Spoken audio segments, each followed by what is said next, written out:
Well, here's my word. Get out of my way. Now, for decades, the Newport Beach mansion has held John Wayne's darkest secrets.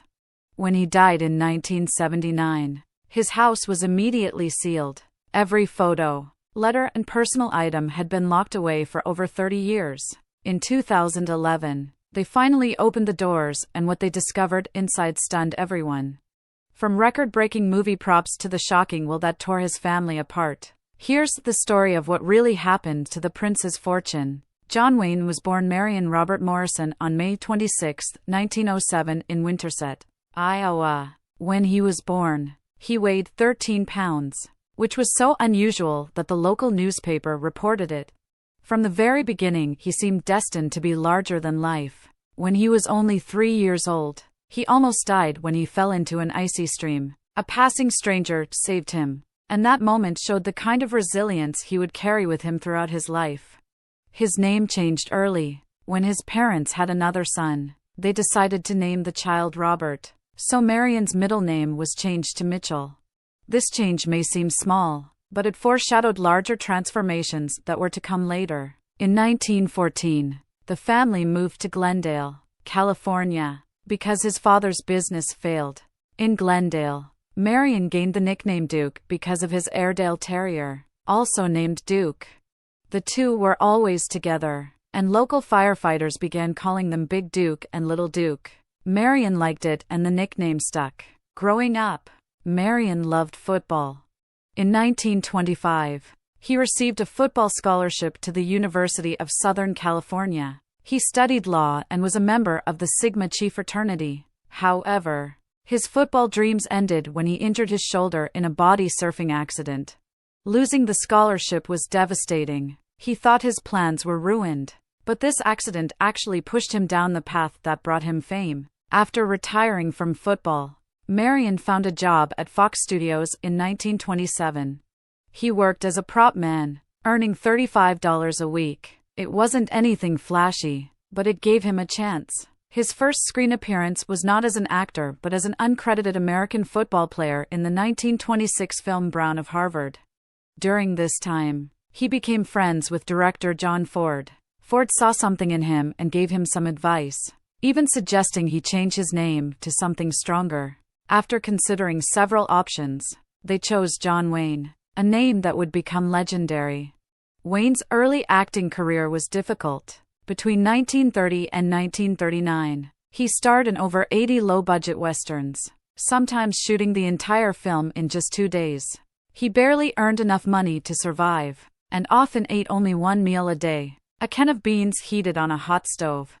By 1938, he was so discouraged by his lack of success that he thought about giving up acting altogether. Everything changed with Stagecoach in 1939. The movie was a big deal, but casting Wayne wasn't easy.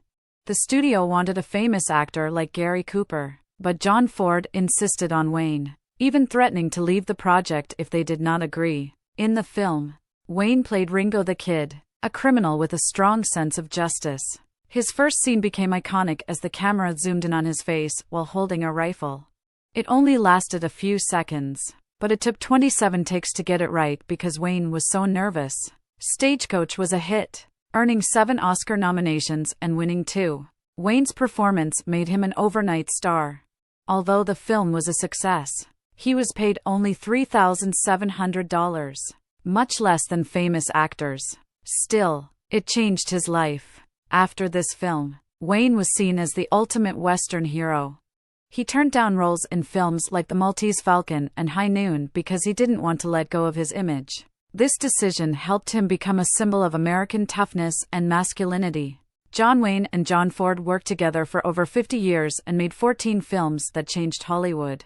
Their collaboration began in 1928, when Ford gave Wayne a small role as an extra in the film Mother Machree. But the real beginning of their success came in 1939 with Stagecoach. This movie made Wayne a star. The two had a complicated professional relationship. Ford was hard on actors, and Wayne often got the worst of it. On the set of The Searchers in 1956, Ford had Wayne repeat a simple scene by simply raising his gun 17 times in front of everyone, which embarrassed him. But Wayne never complained. He credited Ford's rugged style with helping him perform his best. The Searchers wasn't even recognized by the Oscars when it came out. But today, it is considered one of the best films ever made. Their last film together, 1963's Donovan's Reef, almost didn't get made. Wayne wasn't sure if he should take the role because he felt too old for it. Ford was also in poor health and struggling with alcoholism, but Wayne convinced him to direct. They shot the film in Hawaii, where the heat was unbearable, sometimes reaching 100 degrees Fahrenheit. During filming, Ford became so ill with shingles that he had to direct some scenes while lying on a stretcher. Despite these struggles, the film was completed and was quite a success. Unlike their serious westerns, this film was more of a comedy, showing that they could work in different styles even towards the end of their careers. Wayne's first Oscar nomination came with Sands of Iwo Jima in 1949. He played Sergeant John Stryker, a tough Marine. Initially, Wayne didn't want the role because he felt it was too similar to other characters he had already played. Republic Pictures president Herbert Yates had to personally convince Wayne, offering him $250,000 and a share of the profits, which was a huge sum at the time. The film was difficult to make. Director Alan Dwan wanted the battle scenes to feel real, so they used real flamethrowers and explosives. This caused injuries on set, including one explosion that knocked Wayne unconscious for half an hour. Filming was interrupted for 2 days. The film also included real footage from the Battle of Iwo Jima. Thanks to the U.S. Marine Corps, they allowed the filmmakers to use rare combat footage that was so well integrated into stage scenes that many people thought the entire movie was real. One iconic scene showed the flag being raised on Mount Suribachi, using the original flag from the battle. 3 of the surviving Marines who raised this flag even appeared in the film. Despite Wayne's success and powerful performance, he lost the Oscar to Broderick Crawford in All the King's Men. Ironically, Wayne turned down the lead role in this film because he considered it un-American. This loss saddened him, and it was 11 years before he was nominated again. Wayne's dream project, 1960's The Alamo, was one of the riskiest films he ever made. He had wanted to make this film for over 15 years and ended up mortgaging his house, cars, and even a boat to finance it. The production cost $12 million, which was a huge amount at the time. Wayne insisted on building a full-scale replica of the Alamo in Texas, which took 2 years and required over 1.5 million adobe bricks. Everything was historically accurate, down to the smallest details, such as the nails from the 1830s. The plan became a tourist attraction and remained open until 2009. Shooting the Alamo was a huge effort. They used over 7,000 extras, 1,500 horses, and shot for 79 days in brutal heat that at times reached 110 degrees Fahrenheit. There were also accidents. In one scene, an extra was wounded with a bayonet and needed 26 stitches. Despite the challenges, Wayne refused to take the easy way out. The premiere of the movie was a big event with a parade and fireworks, although the film received 7 Oscar nominations, including Best Picture. Critics were mixed and the box office failed to cover the huge costs. Wayne wasn't even nominated for Best Director, which left him deeply disappointed. Still, the film has had a lasting impact on how people remember the history of the Alamo. In 1970, Wayne finally won an Oscar for True Grit. He played Rooster Cogburn, a one-eyed U.S. Marshal. Wayne almost didn't take the role because he felt too old and was still recovering from lung cancer surgery. But after reading the novel, he realized that this could be the role of a lifetime. Filming wasn't easy. It took place in Colorado, where the cold weather and high altitude were difficult on Wayne's health. He had to use an oxygen tank between scenes. At one dangerous moment, his horse tripped on a steep hill, almost throwing him off. Wayne tore a muscle in his shoulder, but continued to play Rooster Cogburn. Wayne gained weight and wore an eye patch that made it difficult for him to see. He had to memorize the scenery to avoid crashing into something. His performance was unlike anything he had done before, and the audience loved it. The film grossed over $31 million and became one of the biggest hits of his career. At the Oscars, Wayne accepted the award with the famous statement, "If I had known that, I would have put that Band-Aid on 35 years earlier." He had the flu that evening but refused to miss the ceremony. Some felt that Wayne's Oscar was more for his long career than for the role itself. Even Wayne later admitted that it felt like a career reward. Still, Rooster Cogburn became one of his most iconic characters, and the film's success cemented his position as one of Hollywood's biggest stars. John Wayne's love life was full of ups and downs, with 3 marriages in almost 50 years.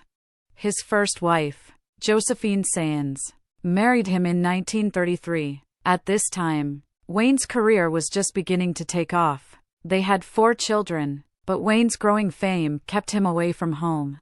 The situation worsened even further when in 1938 he began a secret affair with actress Marlene Dietrich. Wayne tried to repair his marriage, even taking Josephine to Mexico in 1943 to spend time together. But this failed. In 1945 they divorced. His second marriage, to Esperanza Bauer in 1946, was wild and troubled. Esperanza, a former actress from Mexico, was very jealous. She thought Wayne was having an affair with his co-star, Gail Russell, while filming Angel and the Bad Man in 1947. Her jealousy came to a head one night when Wayne came home late after a party. Esperanza was drunk and so angry that she grabbed a gun and tried to shoot him when he came through the door. Fortunately, no one was hurt, but their marriage didn't last long after that. They divorced in 1954. Wayne's third marriage, to Pilar Pallet, began in 1954. They remained married until his death in 1979.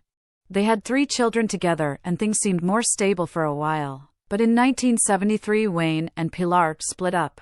Wayne then moved in with his secretary, Pat Stacey. Even though they lived separately, Wayne and Pilar never officially divorced. Wayne's affair with Marlene Dietrich was no secret in Hollywood. It began during the filming of 7 Sinners in 1938 and lasted for almost 10 years. Wayne was still married to Josephine at the time, but that didn't stop him from spending nights at the Dietrich house. They were both very passionate towards each other. They wrote letters to each other, openly sharing their feelings. Dietrich even used her influence to help Wayne's career. She made sure he landed leading roles in films such as The Spoilers and Pittsburgh in 1942. Their romance ended in 1947, but they remained close friends for the rest of their lives. Dietrich often called Wayne the love of her life. One of Wayne's most talked about friendships was with Maureen O'Hara. Together they appeared in 5 films, starting with Rio Grande in 1950. Their most famous film was The Quiet Man in 1952. Fans loved their chemistry so much that many thought they were a couple in real life. O'Hara even made a joke about an old woman on the street who thought she was Wayne's wife. Wayne's children called her Auntie Maureen, showing how close she was to her family. Years later, O'Hara's grandson admitted that Wayne and O'Hara had a brief affair, but said it wouldn't have worked out because they were both too strong-willed. Still, O'Hara stood by Wayne until the end. When he was dying of cancer, she helped him win a congressional medal to honor his legacy. In recent years, Wayne found solace in Pat Stacey, his secretary. After breaking up with Pilar, Pat became his partner and guardian. She was 34 years younger than Wayne, but they had a deep bond. Pat stayed with him throughout his cancer treatment, managing his life and providing him with support. They lived together from 1973 until Wayne's death in 1979. After his death, Pat wrote a book titled Duke, a love story, in 1983. The book detailed their time together and showed a softer, more sensitive side of Wayne that fans rarely saw. Pat never married and devoted her life to keeping Wayne's memory alive. She died in 1995. In 1964, when John Wayne was 57, doctors told him he had lung cancer. It was shocking, but not surprising. Wayne smoked heavily, up to 6 packs of cigarettes a day for years. Doctors decided to remove his left lung and 2 ribs to save his life. The surgery was risky and the chance of survival was only 50%. But Wayne survived and lived cancer-free for 5 years. Most people could keep their illness a secret, but not Wayne. He decided to tell the world about her.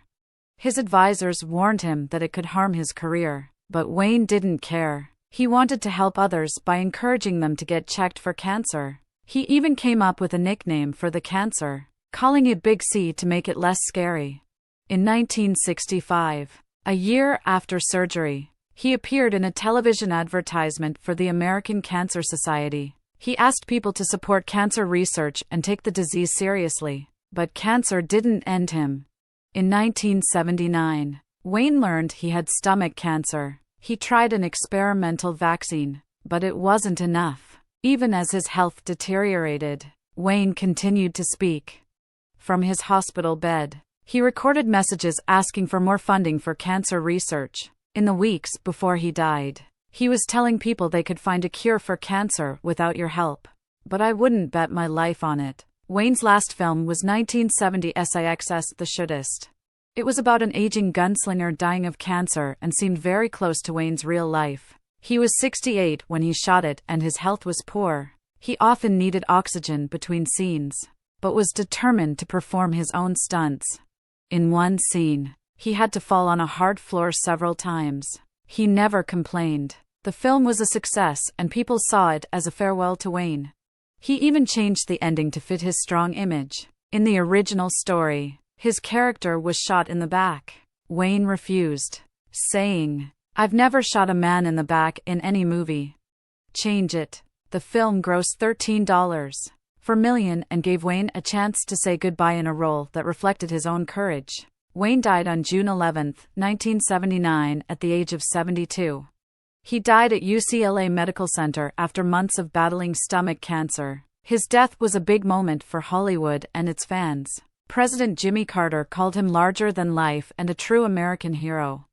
Thousands of fans gathered outside the hospital and his home to leave flowers, notes, and even cowboy hats. His star on the Hollywood Walk of Fame became a place where people lit candles and remembered him. Wayne's funeral was private, but a public memorial service was later held so fans could say goodbye. The broadcast was broadcast on television and was watched by millions of people. The U.S. Naval Academy named him an honorary member of its class of 1979, even though he never served in the military. After his death, Orange County Airport was renamed John Wayne Airport, showing how much he meant to people. In 1985, Wayne's family established the John Wayne Cancer Foundation to honor his memory and continue his fight against cancer. They wanted to make sure that his name would always symbolize courage and strength. The foundation helped found the John Wayne Cancer Institute, which became a leader in cancer research. It has created new treatments, such as early detection of cancer, which have saved many lives. At the time of John Wayne's death, his estate was worth $6.85 million in 1979, which would be approximately $25 million today. For someone as famous and successful as him, it didn't seem like much. People expected his net worth to be much higher because he was one of the highest paid actors of his time. This could mean that Wayne spent a lot of money during his life or was very generous with his money. Not all of his assets were included in the estate either. For example, he sold his beloved yacht, Wild Goose, for $750,000 shortly before his death. This yacht, once a World War II minesweeper, was an important part of his life, and its sale adds to the mystery of how much he actually left behind. Wayne loved real estate, and his home in Newport Beach was one of his most famous properties. He bought it in 1965 and lived there until his death in 1979. The house was on the water, overlooking Balboa Island. It looked simple from the street, but inside it was grand and luxurious, just like Wayne's personality. After his death, the house was sold for $5.5 million in 1980, a huge amount for the time. Before moving to Newport Beach, Wayne owned a 5-acre ranch in Encino. At the age of 58, he left the ranch to live by the water and start a quieter life. He also owned properties in Arizona and Washington, showing his love of different landscapes and his good eye for real estate. Wayne once joked that moving to Newport Beach years earlier was smart because I certainly couldn't afford it at the time. When Wayne's will was revealed after his death in 1979, it caused a lot of drama. The biggest shock was that he left nothing to his third wife, Pilar Paletti. They were married for over 20 years but separated in 1973, 6 years before his death. Although they did not divorce, Wayne left most of his estate to his 7 children from his first 2 marriages. This decision led to speculation about their relationship and why Paletti was not included. Years later, the drama continued. In 2010, Wayne's daughter Isa sued her brother Ethan and John Wayne Enterprises, disputing her share of the company. Wayne's children also received personal items and mementos in his will, but these also became points of tension. Disagreements over these heirlooms further aggravated family disputes, showing how the division of property created long-lasting problems. In 2011, something amazing happened for John Wayne fans. More than 700 items from his life and career were auctioned. This grand event took place from October 6 to 7 at the Hyatt Century Plaza in Los Angeles. Fans and collectors had the chance to own elements of his personal life and film career. Many of these items had been locked away since Wayne's death in 1979. On that day, his house was closed and all of his belongings were sent to storage. It was like opening a time capsule after over 30 years. The auction included all sorts of things. There were costumes, props, awards, and even furniture from his home. Some items were extremely unique. For example, his script showed how he worked on his films. The script for The Horse Soldiers had pages folded to mark completed scenes. Other scripts, such as Wednesday Morning, were neat and perfect, showing how organized he was. Then there were personal items like books, clothes, and his latest driver's license. Even a collection of his colorful scarves that he loved to wear sold for $10,755. Some items broke records. His Green Beret from the 1968 film The Green Beret sold for $179,250, setting a record for a costume hat. People loved it because it symbolized one of his most famous films. Another hit was his cowboy hat, worn in movies like Big Jake and the Cowboys. The film sold for $119,500. Wayne's Golden Globe for his role in True Grit also attracted a lot of attention and sold for $143,400. This award was special because it was tied to his only Oscar-winning role. Even small, everyday things sold for huge amounts. His latest driver's license, something so ordinary, sold for $89,625. This set a driving license record. His True Grit eye patch also sold for $47,800. Clothing items such as pants from the Alamo and a shirt worn in several films have sold for thousands of dollars. These items allow fans to feel connected to him in a very real way. The auction not only showcased his film career, but also revealed who he was as a person. One particular item was a gold-plated Winchester rifle that he gave to his friend Bob Shelton. It sold for $13,315 and showed Wayne's generous side. His books gave insight into what he liked to read, topics such as history and military strategy. An unexpected element was his shell collection, which showed a softer side of his personality that people didn't see very often. One of the most valuable exhibits was a portrait of Wayne by artist John Decker. It sold for $71,700. Wayne kept this painting in his home, which showed how much it meant to him. The auction also included family photos, letters, and even home furniture. These things gave fans a closer look at his private life. They showed that in addition to being a Hollywood star, John Wayne was also a father, a friend, and someone who had deep connections to his family and the people he cared about. In 1971, John Wayne gave an interview to Playboy magazine that caused a lot of anger, and people are still talking about it to this day. He made some shocking statements that showed his controversial views. His most commented comment was when he said, "I believe in white supremacy until blacks are educated to the point of responsibility." He was 63 years old and very famous then. But this wasn't a one-off incident. He said things like this before. In the same interview, he also talked about the Indians, saying he didn't think it was wrong to take their land, calling it a matter of survival. He even criticized the movie Midnight Cowboy, calling it perverted and using a homophobic slur. Years later, in February 2019, this interview returned to the spotlight when someone shared parts of it on Twitter. The writer called Wayne a terrible person and the tweet went viral. Suddenly, people started debating his legacy again. Some wanted him cancelled, while others argued whether his words should define how we remember him. His comments, even after all these years, sparked big discussions about the responsibility of famous people and how their words can hurt. This controversy wasn't just limited to social media. It also attracted attention to things named after him, such as John Wayne Airport in Orange County, California. The airport received its name in 1979 after Wayne's death, but in 2020 people began calling for a change. This occurred during nationwide protests following the murder of George Floyd. On June 26, 2020, the local Democratic Party formally requested that the airport be renamed, saying Wayne's statements did not align with Orange County's values of diversity and inclusion. Orange County used to be a very conservative area, but it has changed a lot.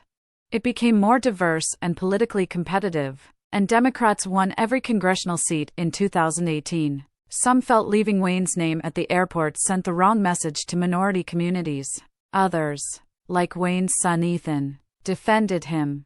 Ethan said his father was not a racist and accused people of unfairly attacking his legacy. In 2025, the airport is still named after Wayne.